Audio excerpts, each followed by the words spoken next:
The transfer portal opens on Monday. We do a little Cyber Tuesday shopping and taking a look at what Iowa football needs in the portal today. Locked on Hawkeyes. You are Locked On Hawkeyes, your daily podcast on the Iowa Hawkeyes. Part of the Locked On Podcast Network, your team every day.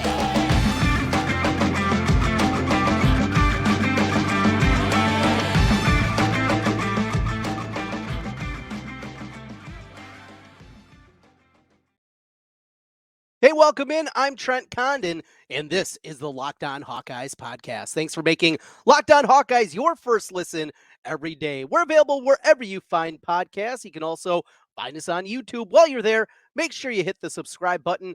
Helps us get in front of more Hawkeye fans. Today's episode is brought to you by FanDuel Sportsbook. Make every moment more. Right now, new customers get $150 in bonus bets with any winning $5 moneyline bet. That's $150 if your team wins. Visit FanDuel.com/lockedon to get started. We start today with a look at the transfer portal. It is obviously on the precipice of the Big Ten championship matchup against Michigan. We will break that down in all different angles for you throughout the course of this week, leading to Indianapolis. I'll be there live and looking forward to seeing that one in person and maybe for the last time in a long time for Hawkeye football with the changing landscape of the Big Ten. But we're going to open things up. And before we talk about that matchup a little bit more with the Wolverines, with the transfer portal, it will open up Monday, and you're already seeing a ton of names in the portal, a ton of players that have put their name in there that are making it known that they're going to enter the portal when it becomes available and when it becomes open. And as we found out a year ago, this is something that a lot of times you get a lot of movement that happens before players are officially in there. We go back to Cade McNamara and how quickly that came together. We found out that McNamara is entering the portal, that there's interest from Iowa, and there was a lot of legwork that had been done certainly before he had officially entered the portal. And very quickly, he becomes an Iowa Hawkeye. Another question that we had a year ago, the McNamara news was just, it came so hot and heavy and it happened so quickly. And I think a lot of us, myself included, was blindsided about how quickly it came together. And I think we knew, as I just mentioned, how those things are done a little bit before it is officially open. But secondly, we had the question about Kirk Ferentz and how willing he was going to be in the transfer portal in this new environment. And Iowa did a bang up job. Now, injuries have derailed it, but you look at what Nick Jackson has turned into. And though it was a slow start to the linebacker from Virginia early on this season, he's played some really good football over the last couple of months of the season. A guy that was a middle linebacker, had to move outside with Jay Higgins playing the middle spot, and you definitely saw his development. That was one that you definitely give a high grade to, getting Nick Jackson. Rusty Feth, what he's been able to do helping out inside on that offensive line. From Miami of Ohio, he comes in, just 1 year of eligibility, a depth piece on that offensive line. It worked out incredibly well. The other piece on the offensive line, Dejon Parker, has not gone well.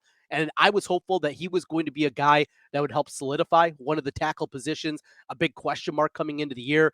Never happened. Had the surgery back in spring, didn't get the reps, and just has not been able to find his way out onto the field much this season. So there's the other side of it too. Cade McNamara, we know about the injury, and boy, what could have been if he was healthy, if he didn't have that injury that he sustained back in August practice, leading eventually to the torn ACL, out for the season. Eric All was playing at an incredibly high level, not as only as what he could do as a pass catcher, but what he was doing in the run blocking game was a big help early in the season.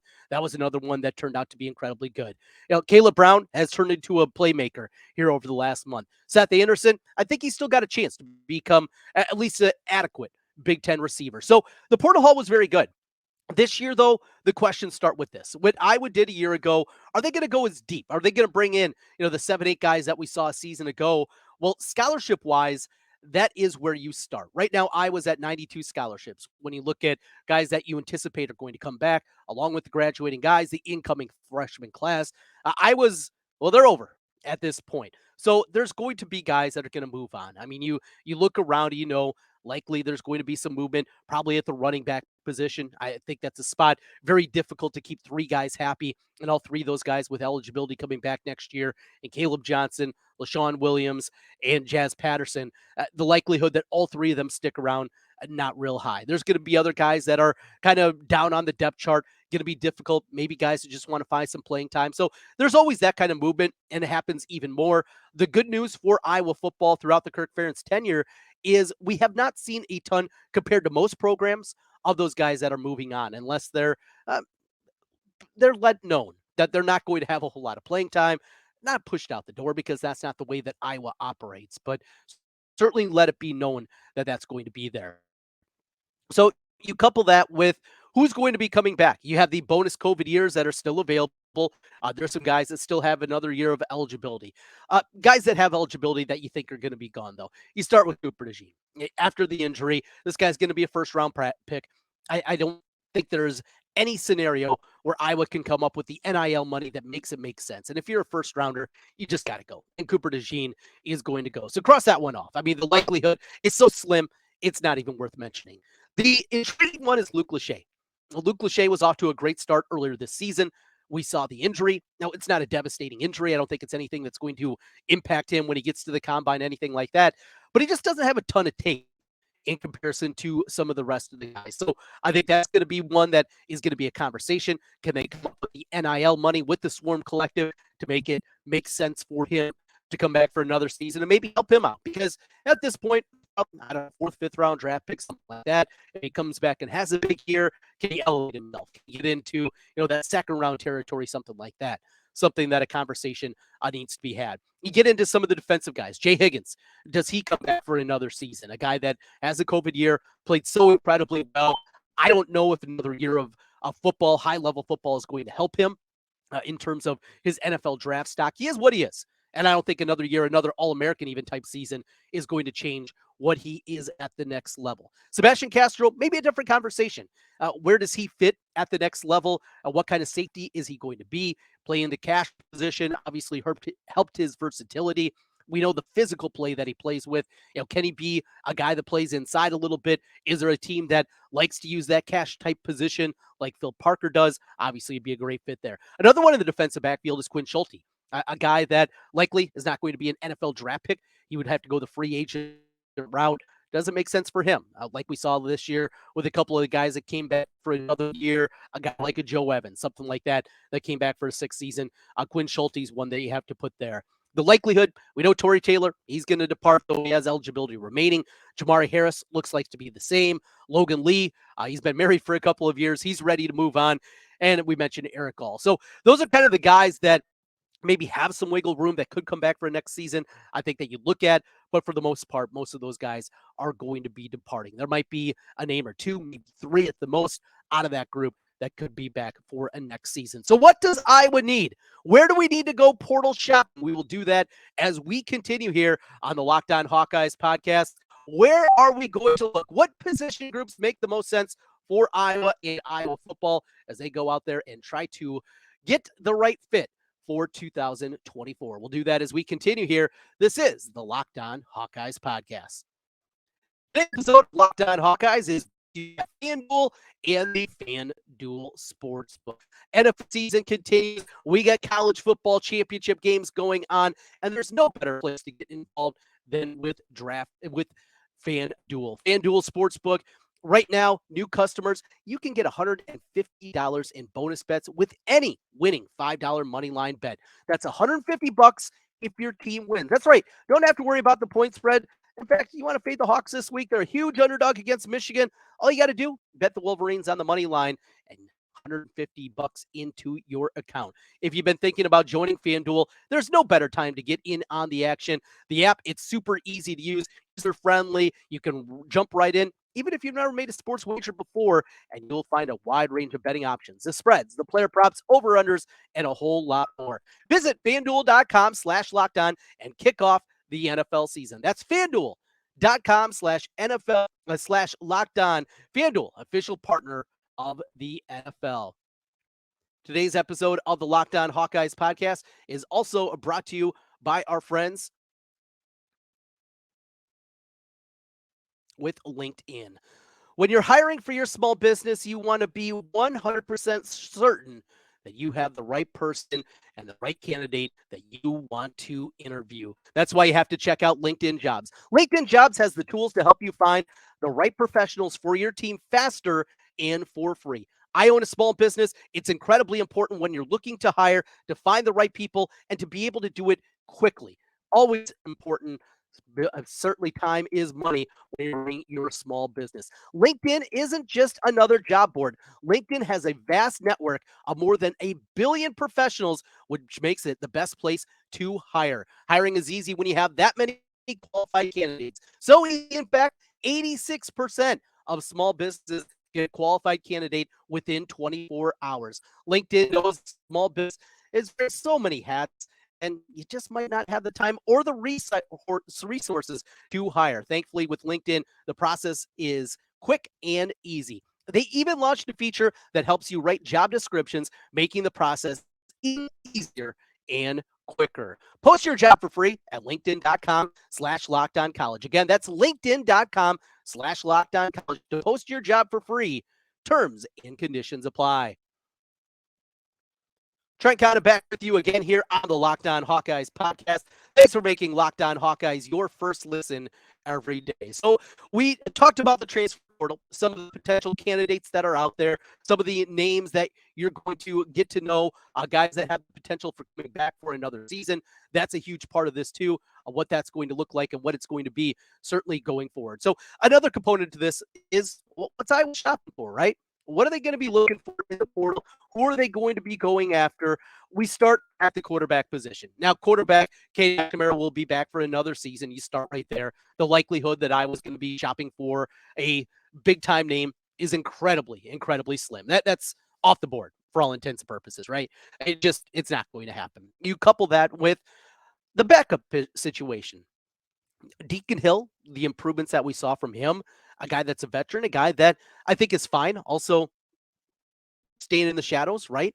I think that is something that you look at and definitely would make a whole lot of sense that that is going to be a direction that Iowa is going to be fine with. The young guys that are in there, James Reimer is going to come in. We're going to talk about him a little bit more later this week with a recruiting analyst here on Locked On. But he comes in. We saw Marco Linez this season, potentially the backup. The likelihood that we're going to see a defection, in there with Joe Labus likely to depart. But that's kind of where we are at this point at the quarterback position. Don't anticipate we're going to see anything there. How about running back? Now, running back, we talked about the three guys earlier, the likelihood that all three of those guys stick around. Now, what they have in the background, though, we saw Kamari Bolton a little bit this season. We saw TJ Washington. Both those guys, I think, have some upside. Got to get Bolton bigger.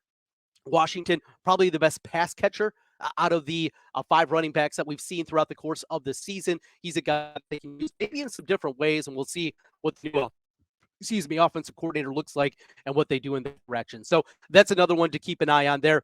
Running back, I don't think they're going to be heavily involved. Wide receiver, they bring in Seth Anderson, Caleb Brown. Both those guys will be back next season. Jacob Bostic, possibly finally healthy. Now, Nico Ragaini obviously is out there. The one thing, though, they do need, and I know they hope that Bostic can stay and be that guy, is the biggest receiver. I think that's where they're going to do a lot of shopping and looking for that Brandon Smith, right? The big, strong-bodied receiver. They just don't have right now, and something that would be incredibly important for them and what they look to develop. So that is something I would look at when you're looking at wide receivers, not looking at the slot guys, not looking at the 5'10 speedsters, looking more for that big wide receiver, the X wide receiver in the Iowa offense. Tight ends, we'll see. Lachey comes back. That changes the equation. Addison Estrenga, obviously ascended this year. He's got a really good resume and got a lot of depth in front of him. And that's something I don't think that I will be heavily involved. Eric Hall, his decision also obviously would impact that position. I think the most intriguing offensively is what they do on the offensive line. We've seen Tyler Ellsbury again since he's come in for the injured Jones inside, Logan Jones. He's played at a high level. I said it earlier this week. I think this is something every dayers, this is incredibly important next year. Figure out between Logan Jones and Tyler Ellsbury, both of those guys have to play. You can't be keeping your backup center out there on ice and just hoping that things go well. He is too important. Both those guys, I think, are too good of players. Jennings Dunker acquitted himself incredibly well here during the summer campaign at right tackle. You bring Mason Redmond, Please have a healthy season, Mason Richmond and Connor Colby. Maybe a depth piece, maybe a guy like a Rusty Feth. I think that's a direction that you look. Over on the defensive side of the football, where are you going? Well, Logan Lee departs. Evans is going to be gone. So both of those guys moving on the defensive line. There's depth there. They built up depth. We saw Ontario Thompson hasn't played a ton, has a couple of block punts, though, on the season. I know they're excited about his future and what he's going to be there. How about a healthy season of Deontay Craig? He's out there, been playing. Y.A. Black has been incredibly good this season. He has really made the jump this year. We've seen Ethan Herkett, obviously had the pick last week. Defensive line's good. Maybe a speed rusher. Could that be something, more of a sack artist? A possibility. Maybe they go shopping there. I think the biggest position group, though, is in the back seven and certainly at the linebacker spot. If Jay Higgins does not come back for another season, Nick Jackson's moving on. We saw Kyler Fisher. He's a senior. You got a lot of question marks at that linebacker spot. Carson Shire's a guy that they're incredibly high on. He makes plays all over the place on special teams. Carson Shire, though, is a guy that's probably going to step in. Jaden Harrell, saw him at the goal line pack against Northwestern on that goal line stand. He's a guy that's likely going to be in there, but I anticipate this is going to be, in fact, of the most likely position groups where I was going to go shopping, I think linebacker is at the top of the list, along with cornerback. Yes, cornerback. Cooper DeJean off to the NFL draft. Jamari is departing as well. We saw Deshaun Lee. He played really, really well this season and going to need him again, obviously, on Saturday against Michigan. But Deshaun Lee stepped up very well. TJ Hall has been out for basically the last 2 months with that injury. We saw him as a true freshman a year ago, and they're good, but I think that is going to be a spot. Linebacker and cornerback, probably the two most likely spots that I was going to be looking in. Talked about Boone Schulte. Does he come back year for year? That is something that could change the equation. Xavier Wampa will be back for another season. Cohen Enchinger is a guy that they're really high on, another special teamer that's been playing well. Safety, possibly, but I think cornerback, linebacker, that's where I was going to go shopping in the portal. Wrapping things up here on today, let's take a peek at the Michigan Wolverines. Yes, Michigan, they're good. They are really, really good. We will take a look at what we anticipate to see from them. Also want to tell you something really cool going on right now on the Locked On Network. We're your team every day, and we now have a 24/7 streaming channel. Go to YouTube and look down for Locked On Sports Today. It's going to get you everything going on. It is a 24/7 streaming channel on YouTube covering the top sports stories of the day with all of our local experts across the Locked On Network. Plus, it has our national shows on there covering every league. Go to Locked On Sports Today on YouTube and subscribe to the first ever national sports 24/7 streaming channel. As we continue here on Locked On Hawkeyes, we take a look at those Michigan Wolverines. They're good, they're bad. What's it going to take? It's going to take a whole lot. We do that as we continue Locked On Hawkeyes. Today's episode is brought to you by PrizePicks. PrizePicks is the largest daily fantasy sports platform in North America. The easiest and most exciting way to play DFS is just you against the numbers. Instead of having to worry about battling thousands of other players, you got pros in there, guys with their analytics, guys with their spreadsheets, the sharks that are out there. You just pick more or less of stat projections for players and watch the winnings roll in. Testing my skills on PrizePicks season has been exciting. You can play daily. It's so much fun to play. I love it, and you can turn into big money with just a few taps. PrizePicks is really simple to play. I can pick and submit my entry in less than 60 seconds. Quick withdrawals, easy gameplay, an enormous selection of players and stat types. What makes PrizePicks the #1 daily fantasy sports app? This has been an incredibly good one throughout the course of the season. Thanks to PrizePicks for being with us. They have done an incredible job throughout the course of the season. What you want to do right now, go to prizepicks.com/lockedoncollege and get signed up today. They will also help you out there. PrizePicks.com is where you go. PrizePicks, daily fantasy sports made simple. Trent, back with you one final time on the Locked On Hawkeyes podcast. As always, thanks for making Locked On Hawkeyes your first listen every day. Michigan, Saturday. We're going to break this thing down more as the week goes on, but I always like to take a look at the statistical profile. And we know Iowa, the limitations, right? It is not exactly pretty at times. It's, well, hideous at times. However, You looked on the other side over these last 2 months, there hasn't been anything that scares you, makes you incredibly nervous, right? It just, all right, they're fine. They're good. Well, Michigan. All right. So you start with their defense. Second in total defense, sixth in rush defense, fourth in passing yards allowed, sixth in pass efficiency defense, best scoring defense in the country. They've given up 10 points a game, third in turnover, eighth in third down percentage, fifth in the country in fourth down percentage converted. Defensively, 17th in the country in third down conversion rate defense, 11th against fourth downs this year. There is not anything to poke a hole in this team. There just isn't. In fact, the one statistical number that you look at is kickoff returns. Hey, if that's the case and Iowa can dominate kickoff returns, all right, we got a shot here. Iowa doesn't have to play perfect, but they have to play clean. We cannot give them short fields. We cannot allow them to get the ball off a turnover. Iowa has to be plus in the turnover margin and probably not even +1, +2. And this is going to have to be +3. Fumble luck is going to have to go their way. Anytime there's a ball on the floor, it has to go Iowa's way. That just is the likelihood of this one. They can grind you. They can absolutely physically dominate you. The hope, Iowa's run the football more and more throughout the course of the season. And though they've gone away from the traditional Iowa offense with the zone blocking scheme and a lot of the outside zone because it just doesn't work anymore, what we've seen is those counterplays have worked incredibly good. They took on a very good and a very physical front last week in Nebraska, and they were able to run the football. In fact, they doubled up the yardage that Nebraska had allowed throughout the course of the season on the ground. Iowa's going to have to run it. They're going to have to continue to run it. And Deacon Hill can afford the lulls that we've seen. One other thing I want to see come out, the scripts have been good. We've talked about that throughout the course of this season. That Iowa in the scripted plays has been something that has been kind of a strength for the Hawkeyes this year. However, the second and third quarters have been brutal. Fourth quarter has been okay. Fourth quarter has been much better. Those second and third quarters, Iowa cannot afford a lull here. They cannot have 2, 3, 4 three and outs in a row. You just can't do it. Sustainability.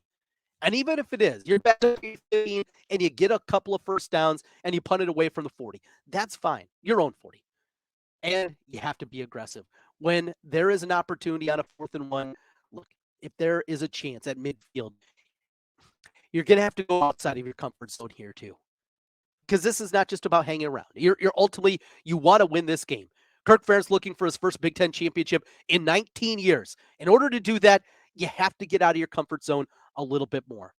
Make the plays when they're there. If it's I know you want to pin them deep. You want to rely on that defense, but there's going to be a time where you're going to have to go for it. Iowa can't afford to get down early. That scripted play, that opening drive, or the first 2 drives of the game, Iowa not just needs points and not just field goals. They need to put 6 on the board. Easier said than done against this Michigan team. It's going to be difficult. We will lay out the full blueprint this week on how Iowa can pull it off. Those statistical numbers, though, they are eye-opening from Michigan.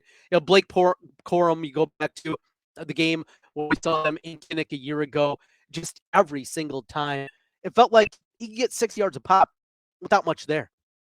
How does Iowa combat that? Jay Higgins, Nick Jackson, let's gear it up, boys. You got to be ready to go. We've seen Iowa bring a lot more pressure, certainly even after the loss of Cooper DeJean. Jamari Harris has got to be ready to go. You got to make them uncomfortable, and you got to make Michigan do things that they don't like to do.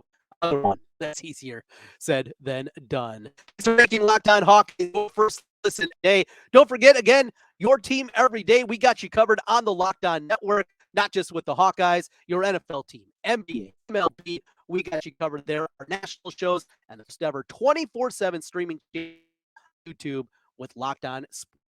Make sure to head over there, hit the subscribe button. Also hit subscribe here on Locked On Hawkeyes, your team every day. We got you covered with the Iowa Hawkeyes, and thanks for making Locked On Hawkeyes your first listen every day. We will talk to you again tomorrow. Biz will be with us. That's right. Old buddy Biz is going to stop in. We'll talk about the Hawkeyes. We'll get a little hoops talk in there as well. Later in the week, former Hawkeye running back LaShawn Daniels also going to stop by. We got some recruiting content, talked about the portal, maybe some potential targets in there. We will talk about it here on Locked On Hawkeyes. Talk to you again tomorrow. Go Hawks.